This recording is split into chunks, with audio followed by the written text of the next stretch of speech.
Warmest greetings to you and your family this Christmas season. It is our delight here at Crossway, in partnership with Desiring God, to present a small gift to you and your church, as together we anticipate celebrating the birth of our Savior this Christmas. The gift we want to give to you is this video presentation of John Piper's powerful, dramatic reading of his poem, The Innkeeper, along with beautifully created paintings by artist Glenn Harrington. All of us here at Crossway and Desiring God count it a great privilege to publish gospel-centered books, especially at Christmas time when the world offers such a different understanding of our Savior's birth. And now it is my pleasure to introduce John Piper reading his poem, The Innkeeper.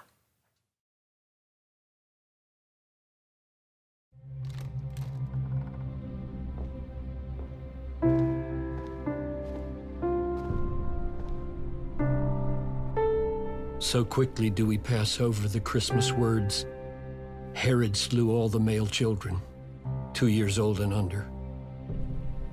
But the poet lingers, weeping, raging, looking at the dark spot in hope that any prick of light might become a portal for the sun.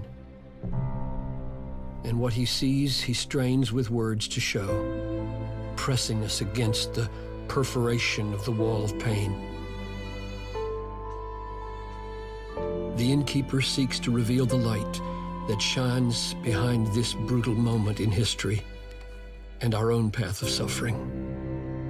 Come and see. Jake's wife would have been 58 the day that Jesus passed the gate of Bethlehem and slowly walked towards Jacob's inn. The people talked with friends, and children played along the paths, and Jesus hummed a song and smiled at every child he saw.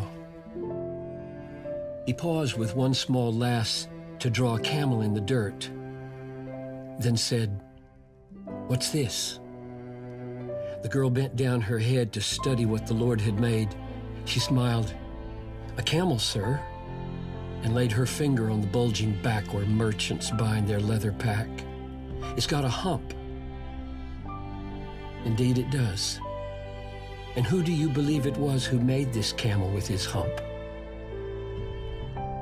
Without a thought that this would stump the Rabbi Guild and be reviled, she said, "God did."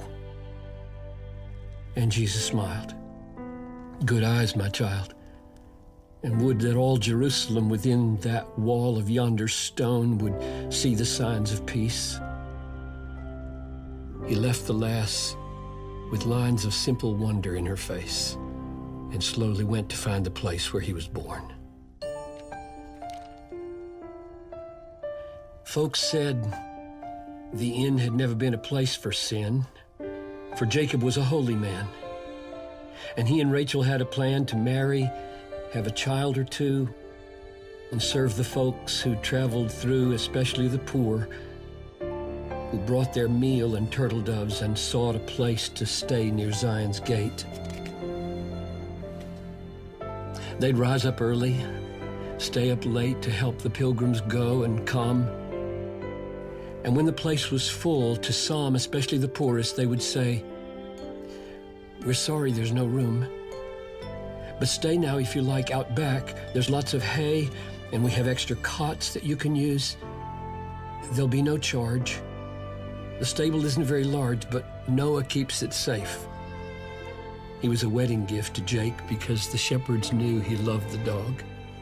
There's nothing in the Decalogue, he used to joke, that says a man can't love a dog. The children ran ahead of Jesus as he strode towards Jacob's inn. The stony road that led up to the inn was deep with centuries of wear and steep at one point just before the door.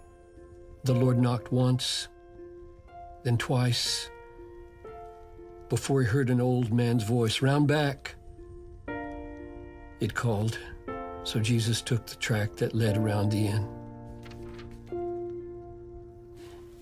The old man leaned back in his chair and told the dog to never mind, and had no one to tend the door, my lad, for 30 years.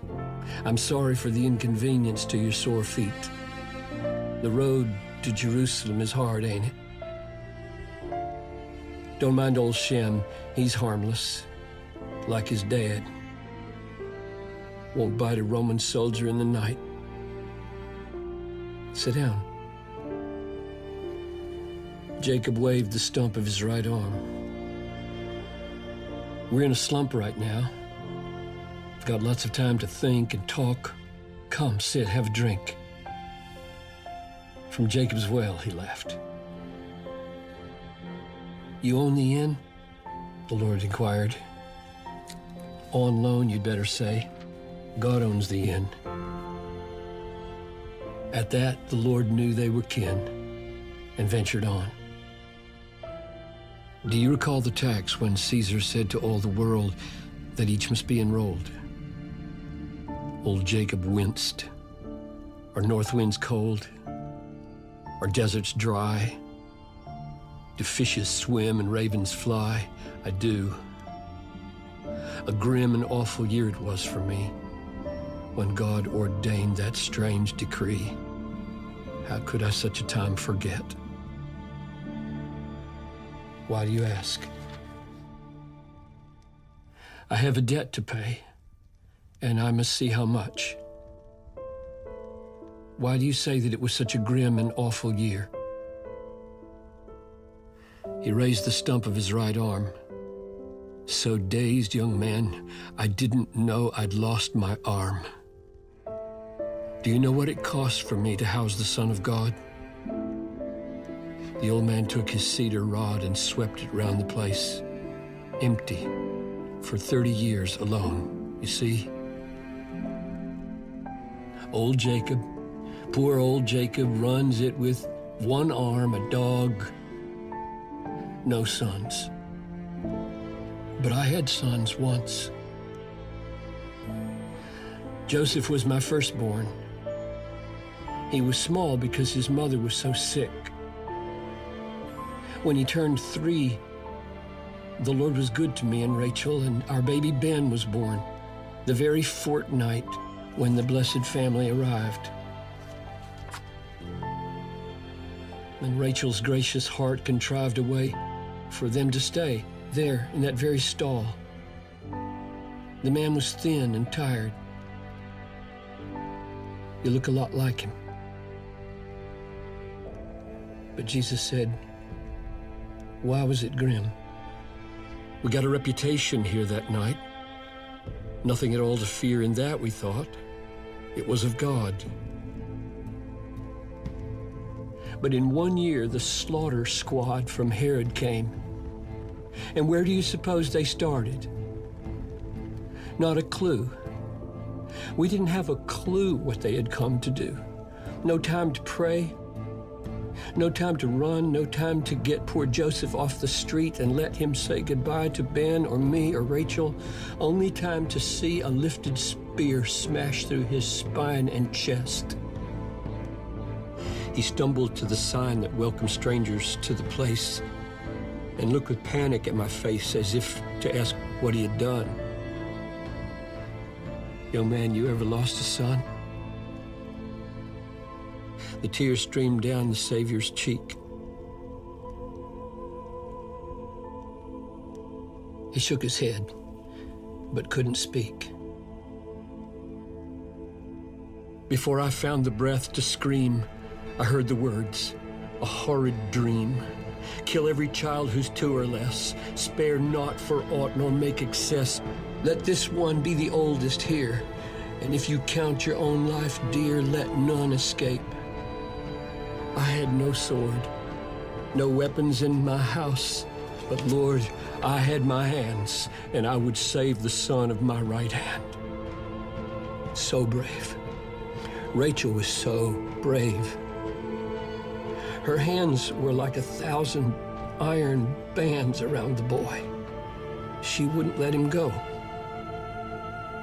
And so her own back met with every thrust and blow. I lost my arm, my wife,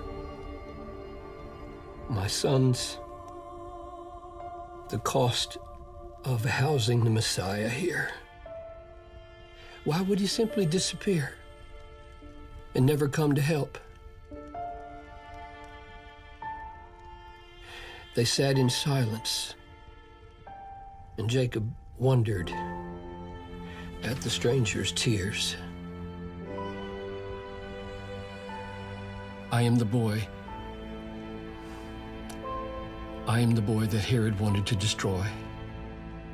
You gave my parents room to give me life, and then God let me live and took your wife. Ask me not why the one should live, another die. God's ways are high, and you will know in time. But I have come to show you what the Lord prepared the night you made a place for heaven's light. In 2 weeks, they will crucify my flesh. But mark this, Jacob, I will rise in 3 days from the dead and place my foot upon the head of him who has the power of death. And I will raise with life and breath your wife and Ben and Joseph too, and give them, Jacob, back to you with everything the world can store, and you will reign forevermore.